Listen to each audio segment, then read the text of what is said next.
Good morning everyone. In the last video we have discussed that gases show deviation from their ideal behavior. Means we have two types of gases, ideal gas and real gas. Ideal gas and real gas. Now which gases are known as ideal gas? Those which obey ideal gas equation at all conditions of temperature and pressure, and that ideal gas equation is PV is equals to nRT, where P is the pressure exerted by the molecules on the walls of the container, V is the volume in which the molecules are capable to move, means volume of the container, N is the number of moles, R is the gas constant and T is the absolute temperature. जो gases हर temperature हर pressure पे इस ideal gas equation को follow करें, हम उन्हें क्या कहते हैं? Ideal gases. And those who are not capable of following this equation at all conditions of temperature and pressures, they are known as real gases. And no gas is such gas which obeys this ideal gas equation at all conditions of temperature and pressure. This all we have discussed कि कोई भी gas ऐसी नहीं है जो हर temperature और हर pressure पे ideal gas equation को फॉलो करेगी. Means it is just an assumption. So we are surrounded with real gases. Now these real gases they show deviation from the ideal behaviour. ये हम ग्राफिकली भी हम पिछली video में discuss कर चुके हैं कि प्रेशर और वॉल्यूम के बीच में ग्राफ प्लॉट किया गया at constant temperature, and it was observed eight low pressure and high temperature the gases they show ideal behaviour. जैसे जैसे टेम्परेचर लो होता जाता है, प्रेशर हाई होता जाता है, वैसे वैसे gases they start showing deviation from their ideal behaviour. Now अगर गैसेस आइडियल नहीं होती तो हम रियल गैसेस पर ये आइडियल गैस इक्वेशन अप्लाई नहीं कर सकते. अब अगर हम ये इक्वेशन रियल गैसेस पर अप्लाई नहीं कर सकते तो मींस कि इस इक्वेशन को ऐसा बनाने के लिए जो रियल गैसेस पर भी अप्लाई हो जाए, some changes some corrections they are required. अब वो करेक्शंस हम किस में करेंगे और कितनी करेंगे वो डिस्कस करेंगे. Now for that we have done the postulates of kinetic molecular theory also.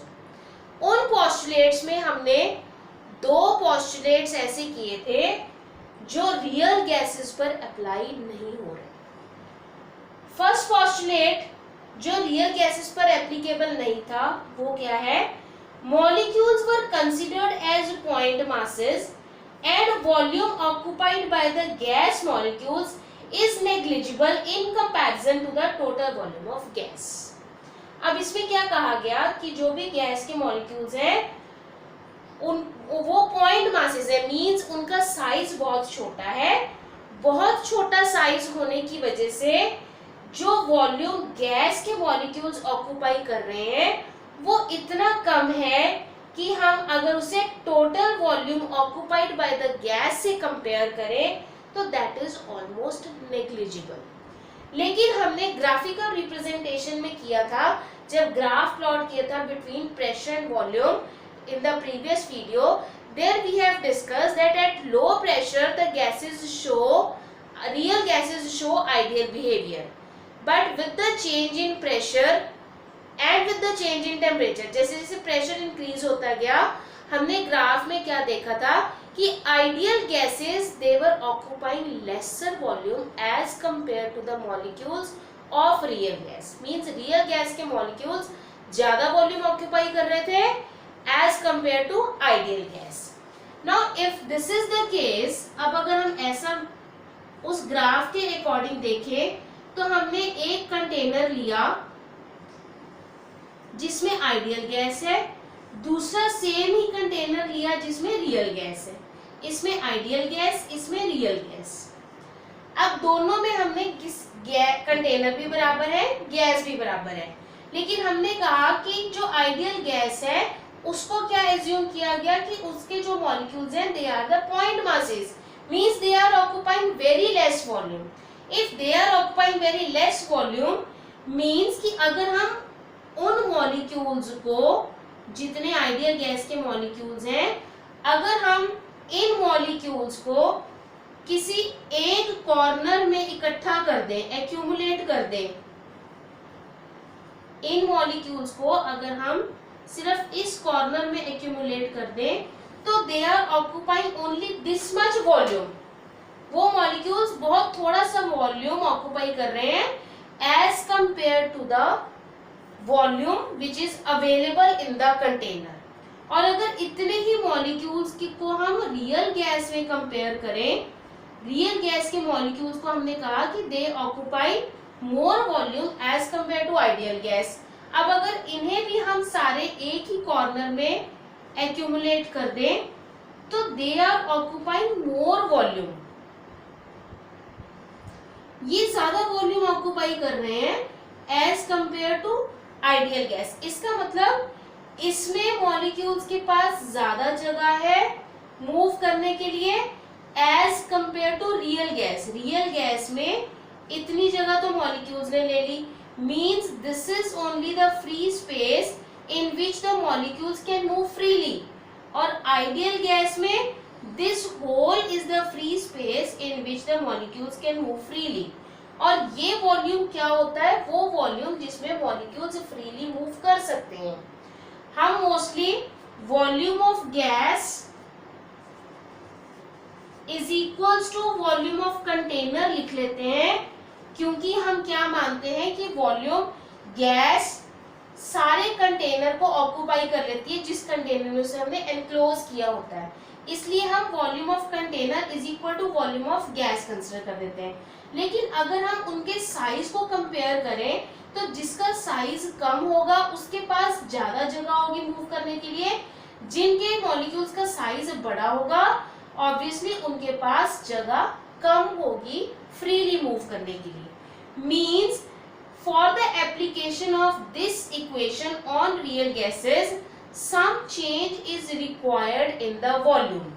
अगर आइडियल गैस और रियल गैस के मॉलिक्यूल्स का साइज एक जैसा होता तो जो हमने प्रेशर और वॉल्यूम के बीच में ग्राफ प्लॉट किया था उसमें this graph was for ideal gases and this was for real gases. तो हमने क्या देखा था कि जैसे जैसे प्रेशर इंक्रीज हो गया वैसे वैसे this was the volume corresponding to this pressure V1 and this is the volume for real gases.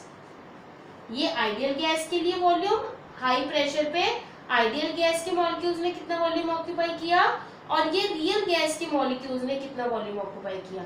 अगर इनके साइज में कोई डिफरेंस ना होता तो ये दोनों लाइंस कोइंसाइड कर जानी चाहिए थी.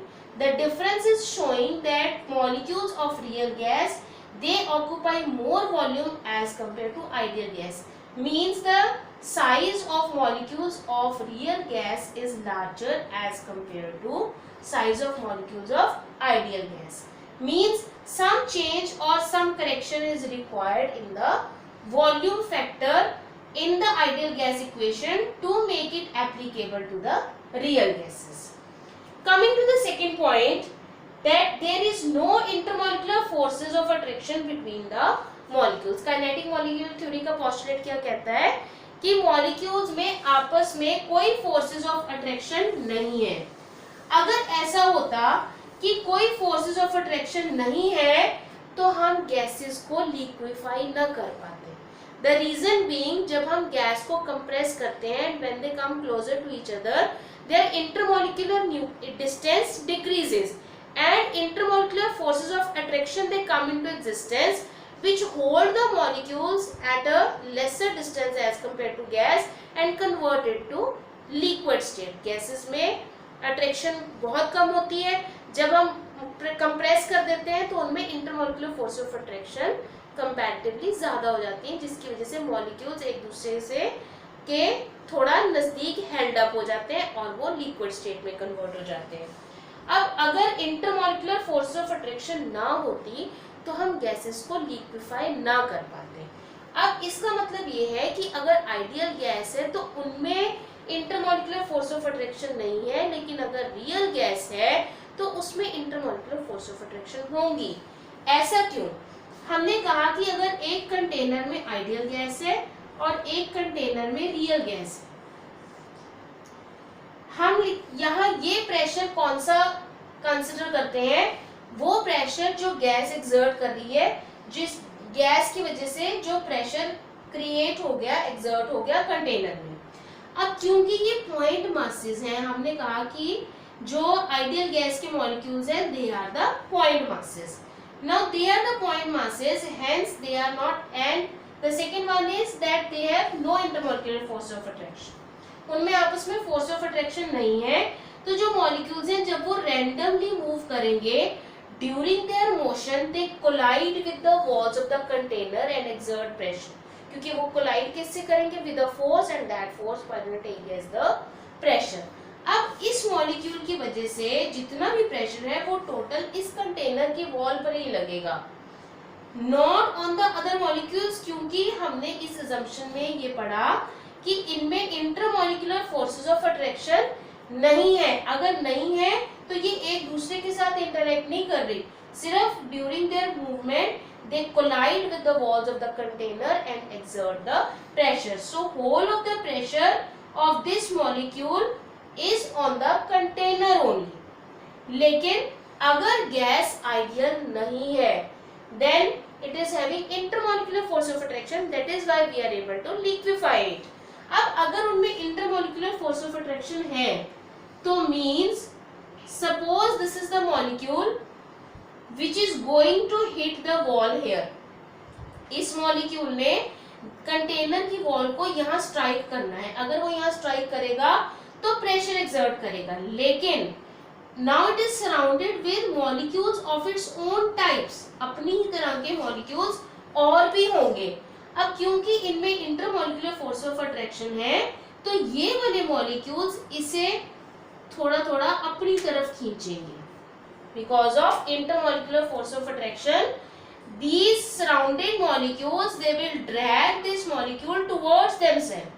Due to that attraction, ये उतनी फोर्स के साथ कोलाइड नहीं करेगा जितनी फोर्स के साथ ये वाला मॉलिक्यूल्स इस वॉल कंटेनर की वॉल के साथ कोलाइड करेगा। Means there will be the change in pressure factor also. अगर इंटरमॉलिक्यूलर फोर्स ऑफ अट्रैक्शन नहीं होती तो हम गैसेस को लिक्विफाई ना कर पाते। इसका मतलब इंटरमॉलिक्यूलर फोर्स ऑफ अट्रैक्शन है किसमें? रियल गैसेस में। अगर इंटरमॉलिक्यूलर फोर्स ऑफ अट्रैक्शन है तो means that this molecule is not exerting that same pressure like that of the molecules of ideal gas. Means there is some change or correction is required in the pressure factor of this ideal gas so that we can apply it on the real gas. Now next we are going to discuss that what correction factors they are included, they are introduced in this ideal gas equation so that it can become a real gas equation. Thank you.